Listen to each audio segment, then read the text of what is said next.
Hello everyone, मैं हूँ आंचल Jain and I welcome you to Delhi Institute for Civil Services YouTube channel. The topic for today's discussion is evolution of foreign policy in India. किसी भी country की foreign policy या विदेश नीति किस चीज़ पे निर्भर करती है या कौन से फैक्टर्स पे निर्भर करती है? तो there are 4 factors. Okay, number 1, the cross cultural exchange.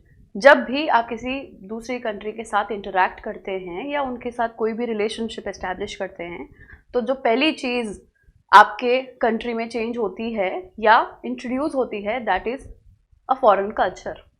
This is a cross-cultural exchange, and every exchange will lead to either enrichment or diminishing of your own culture, but majorly it will be enriching or enrichment of your own culture. Number 2, the more you talk to a country, the more peaceful your relationship is with the world powers or with other countries, the more you are going towards establishment of a world order or world security, upholding world security, so to say. Number 3, economic prosperity. So the more you talk with the countries, the more you are interacting with the other countries, the more you are prospering economically.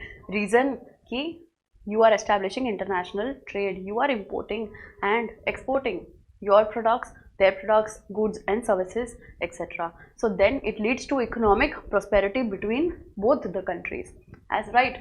And number 4, that is history as a basis of our present relations. So with most of the countries, you see we have a historical background or a historical relationship, right? So with those countries with which we share a very strong history, our relations will be guided accordingly. All right, these you can say are the 4 determinants of a foreign policy, or also the factors that affect the future course of a foreign policy. According to Dr. S. Jaishankar, our Honorable External Affairs Minister, he has divided the evolution of foreign policy into 6 phases. These are the 6 phases. The first one being optimistic non-alignment. Number 2 being decade of realism and recovery. Number 3, 1971 to 91, it is greater Indian regional assertion. Number 4, safeguarding strategic autonomy. Number 5, India showing itself as a balancing power against the rise of China. And number 6, which is energetic engagement and multi-alignment. Right, let us discuss all the phases in brief one by one. Phase 1, 1947 to 1962. Now 1947 to 1962, you can define this phase by our understanding of the world as an ideal or a law based world. हमें ये लगता था कि world war 2 के बाद जो situation या जो कंडीशन अब इस दुनिया की है या इस वर्ल्ड में है, we have now become more sensible. So now we want to establish a law-based order, right? So the moment we want to establish a law-based order, you had something called United Nations, right? This is where we thought that the whole world will run according to the law. This was very optimistic of India. It was optimistic of India to think that the world will run according to an order, and that order will be established by everybody together. Now after the Second World War got over, the world entered into a Cold War, and the world got divided into 2 military camps, one led by the US and second led by USSR, right? We were given an option. After our independence, 1947, we were given an option as to who do we want to align with, whether we want to become an ally of US led military pact, which was NATO, or USSR led military pact, which was the Warsaw Pact. India at this point chose to be non-aligned. Reason, we did not want to compromise on our sovereignty, right? For that reason, we decided to be non-aligned in the world where the world where in the world where the world was divided between the two military camps, the two strong military camps, which were the NATO and the Warsaw Pact. So after the setting up of the bipolar world, we decided to be non-aligned. The second optimistic or idealistic situation or say happening was signing of the Panchsheel Agreement in 1954. Panchsheel Agreement is the agreement we signed with China, where both the countries agreed to practice mutual non-aggression, where we practiced or promised to at least practice maintaining or respecting each other's territorial integrity. These are the 5 Panchsheel principles. You must remember all the 5 Panchsheel principles. 1. Mutual respect for each other's territorial integrity. Number 2. Mutual non-interference in each other's territory or internal affairs. Number 3. Economic and mutual benefit sharing. Number 4. Peaceful coexistence. And number 5. Mutual non-aggression. After the signing of Panchsheel in 1954, 1960 is where we established or we launched something called Indus Water Treaty. Indus Water Treaty was signed between India and Pakistan. And what is the treaty about? Indus Water Treaty is a water sharing agreement between India and Pakistan, brokered by World Bank, where the western rivers, as in Indus and the 5 tributaries, that is Indus, Jhelum, Satluj, Chenab, Ravi and Beas. These 6 rivers were divided between India and Pakistan. The 3 western rivers, that is Indus, Jhelum and Chenab, were allotted to Pakistan for Pakistan's use, and Ravi, Satluj and Beas were allocated to India. We could use the waters of Ravi, Satluj and Beas the way we want to, and Indus, Jhelum, Chenab were for the use of Pakistan. This treaty is considered to be one of the most successful water sharing treaties in between 2 hostile countries. Irrespective हमने पाकिस्तान से और पाकिस्तान ने हमसे कितने disputes, we have seen a lot of disputes between each other, but there was no time, mind you, there was no time when we thought of revoking Indus Water Treaty. Indus Water Treaty never saw an end. Probably after the breakdown of official relationship, virtually there is a breakdown of our relations with Pakistan as of now since 2019. Even in this time, even in this kind of hostile environment, you still see the working of IWT, right? This shows that this is one link, one of the very few links that can connect or that can keep both the countries connected. Apart from that, when we talked about NAM or being non-aligned, we help the world, or we helped the new colonies or the colonies that were getting independent, they were becoming newly independent. These countries, we joined together and established something called NAM, Non-Alignment Movement. We put some sense into all of these newly independent countries that listen, we do not have to bow down to anybody's authority.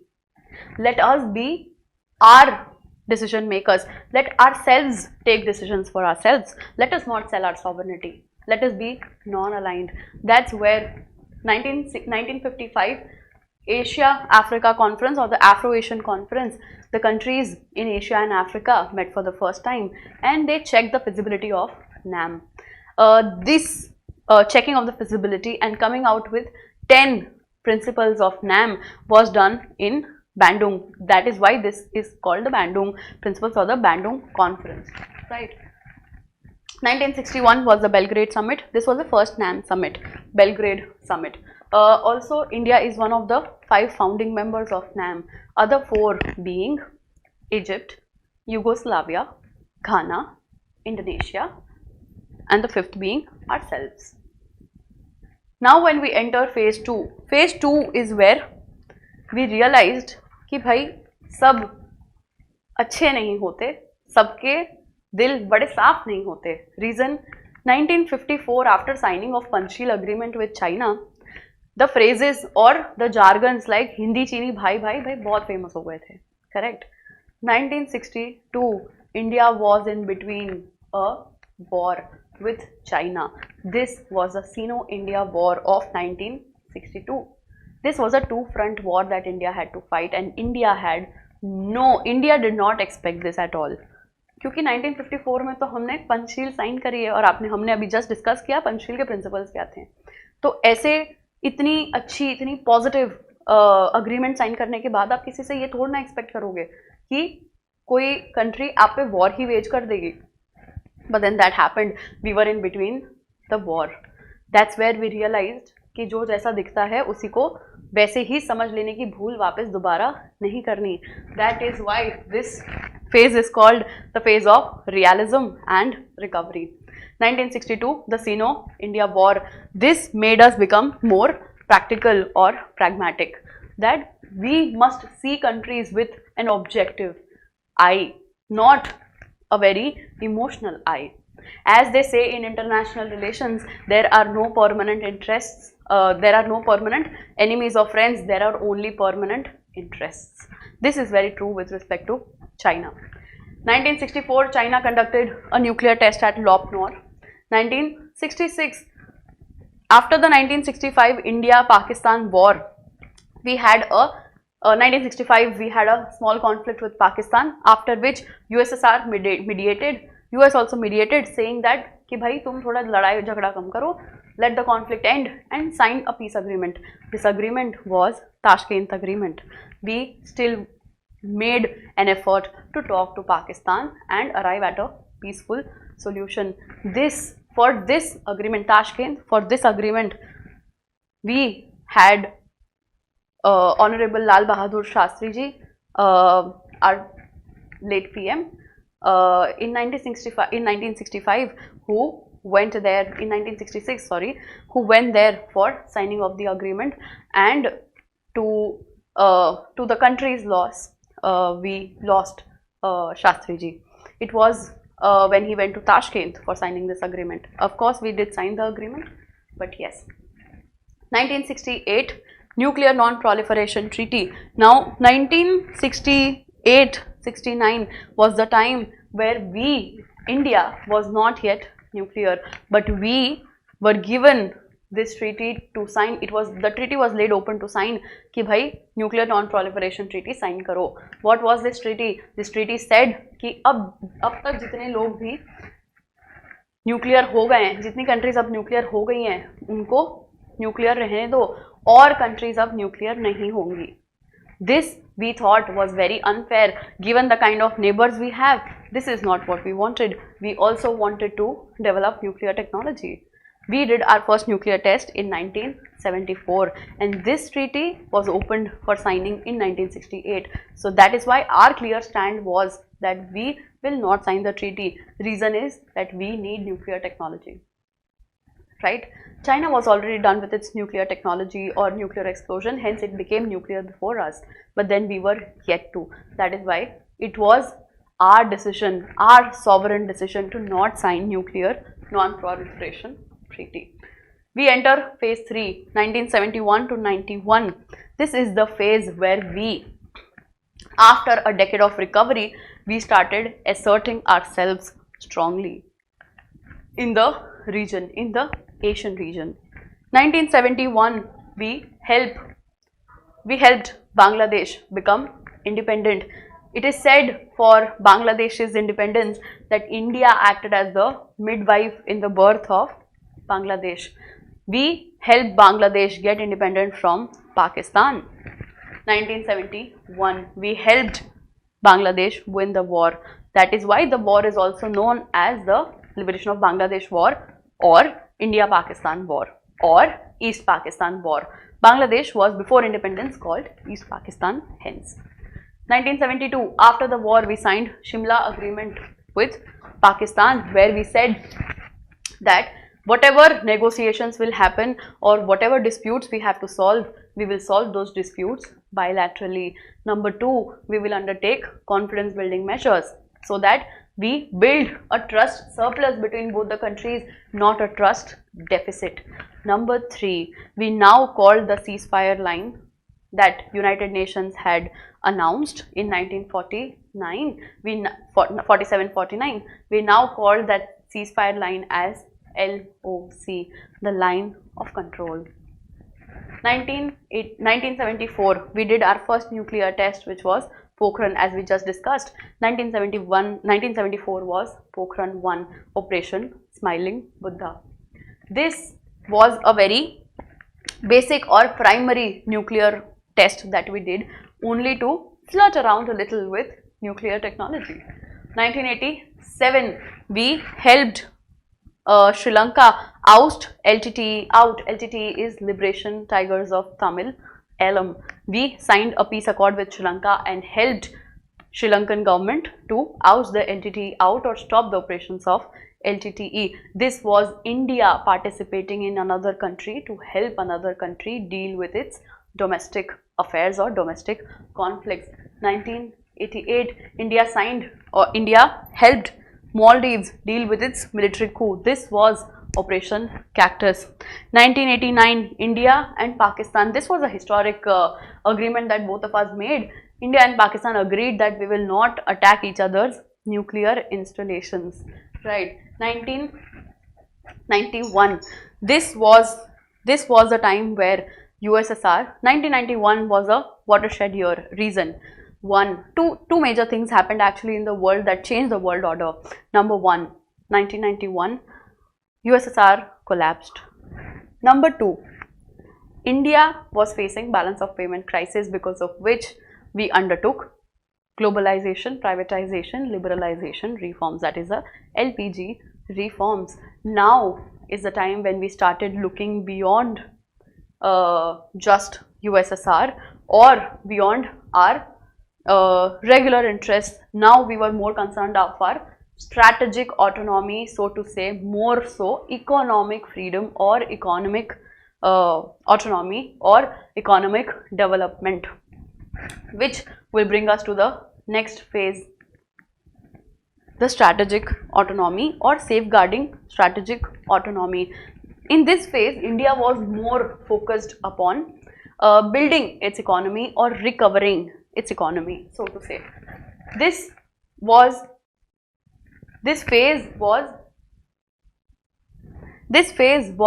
featured or categorized or characterized by one very important fact, that because USSR collapsed, US was the only superpower, and now we would have to tilt towards US also. We will have to open ourselves to talking to newer countries or newer partners, also because now you are more focused on your economy, and because you are more focused on your economy, you will need more relations or greater relations with different countries, right? Also the fact that we globalization also helped us gain our economic base, a strong economic base. 1991, after the LPG reforms, we were very open to attracting foreign direct investment as well. So we had a good incoming foreign direct investment as well. We started and we were very open to it. 1996, Sir I.K. Gujral gave a doctrine to deal with the neighborhood or the neighbors. I.K. Gujral ji was of the opinion that India, out of all the countries in the world, must be more focused on the neighborhood. पहले अपने पड़ोसियों को पहले उनका ध्यान रखो, उसके बाद एक्सटेंडेड नेबरहुड पे जाओ, उसके बाद बहुत दूर दराज की कंट्रीज में जाओ.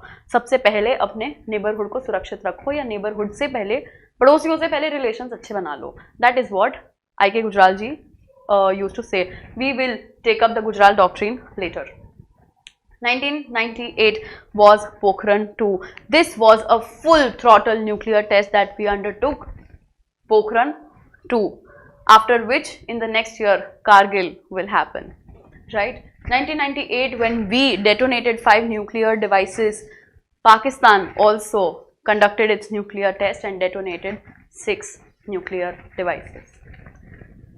Because, as I just mentioned, we needed to talk to more number of countries, and that we were more focused on our neighborhood, we came up with something called Look East policy, where we wanted to talk to the ASEAN countries, more number of East Asian countries. These are the ASEAN members or the ASEAN countries. India has an FTA with ASEAN. FTA is for free trade agreement, FTA, free trade agreement, meaning duty free access. This is ASEAN. There are 10 countries. Do you have to remember them? Of course, yes, you do have to remember them. UPSC and GPSC, time and again, they have always asked questions related to regional organizations or regional multilateral groupings and their membership. Hence, you must remember the membership, right? Look East policy, we started talking to the Southeast Asian nations and ASEAN. Also, we now wanted to engage more with US and Israel. Israel, why Israel? Israel is very developed with its agricultural technology, especially how to develop your agriculture or how to make your very strong base in agriculture when you have less resources. Israel has minimal resources, but it aces the agricultural or agriculture game. Reason? It's innovative drip irrigation technology or equipments. India also, majority of the drip irrigation equipments are from Israel. That is why we had to increase our connection or our cooperation with Israel to make our agricultural base very strong, and for other reasons as well. 1996, this is the Gujarat Doctrine, where the 5 principles that were laid out, they said that this relationship with the neighbors that India has, it should not be based on reciprocity, कि अगर आप हम पे हमारे लिए अगर कुछ करेंगे तो ही हम आपके लिए करेंगे. No, you don't build good, trustworthy, faithful relationship based on reciprocity. That's what he said, that do not wait for reciprocity, do not ask for something in return, do it for your neighbors. That's what will instill more trust and more faith in your neighbors for yourself. Also, no South Asian country should allow its territory to be used by some other country to attack us, right? This was another principle. No country should also interfere in the internal affairs of each other, not to interfere in the internal affairs of each other. Keep that dignity, keep that respect other countries' sovereignty. उनका मामला है वो सुलझाएंगे unless they ask for our help. All the South Asian countries must respect each other's territorial integrity and sovereignty, as we just discussed. They should also settle all their disputes through peaceful bilateral negotiations. Whatever problems we have or whatever disputes we have, we must solve all the disputes peacefully and bilaterally. दो लोगों के बीच की बात है तो तीसरा बंदा बीच में क्यों बोले? जब मियाँ बीबी की बात है तो बीच में काजी क्यों बोले? That way, right? Then we enter the next phase, which is the phase 5. 1998 to 2013. This was the phase where India asserted itself, or India showed that India was a good alternative to counter the rise of China. How? First, India helped conceptualize BRICS into a major global forum. BRICS, again, another multilateral organization which has 5 members: Brazil, Russia, India, China, South Africa. All the 5 countries have very similar economic background, have very similar growth trajectories or growth stories. And number 3, all the countries are pretty populous. They represent good population, good economic potential. Hence, these countries formulated a multilateral organization called, or a multilateral grouping called BRICS. One very important happening of this phase was the 2008 123 agreement, or the India-US nuclear deal. Now, this agreement was very, very important because it got us a couple of benefits. For example, we got an NSG waiver, Nuclear Suppliers Group waiver. Second, our civilian nuclear facilities were placed under IAEA, that is International Atomic Energy Agency safeguards, which proved to be very important and helpful for us. One more benefit of 123 agreement or signing of 123 agreement with US was that India could now do a lot of civil nuclear cooperation agreements with other countries. We did ink a lot of agreements, for example, for uranium import. We signed a lot of nuclear agreements, civil nuclear agreements with France, with Russia, with Uzbekistan, with Kazakhstan, with Australia, etc. And then when we talk about the last phase, which is phase 6, this is 2013 till date, after the change of government. our Honorable Prime Minister Narendra Modi ji and our Honorable External Affairs Minister Dr. S. Jaishankar, both of them have been going all out to represent India at a global level and showcase India as a globally important and strategic country. This is where we have come from. From 1947 till date, India has come from the phase of non-alignment to now being multi-aligned. Now we do not say that we are non-aligned, we say that we are aligned with everybody. We say that we are positively aligned with everybody. Depends on what cooperation or what relationship we build with each other. This is the time where we are not afraid to show our relationship with any country to the world. This is the phase where we are confident about our relationship and our status with all the countries in the world. This is the phase where India is powerfully confident about its existence and its importance in countering China and as a balance in the Indo-Pacific region. This is where we end the evolution of foreign policy. This continues, this aggressiveness or this strength of India and its foreign policy continues till date, and it will continue for the times to come. This was a short discussion on the evolution of foreign policy in India, which I will end with this quote, which I already discussed before, that there are no permanent friends or permanent enemies, there are only permanent interests. With this, let's wind up today's discussion. Thank you all for being such great audience. Do let me know if you want me to make similar videos or whatever topics you want me to explain. I will be happy to make videos. Thank you so much for listening.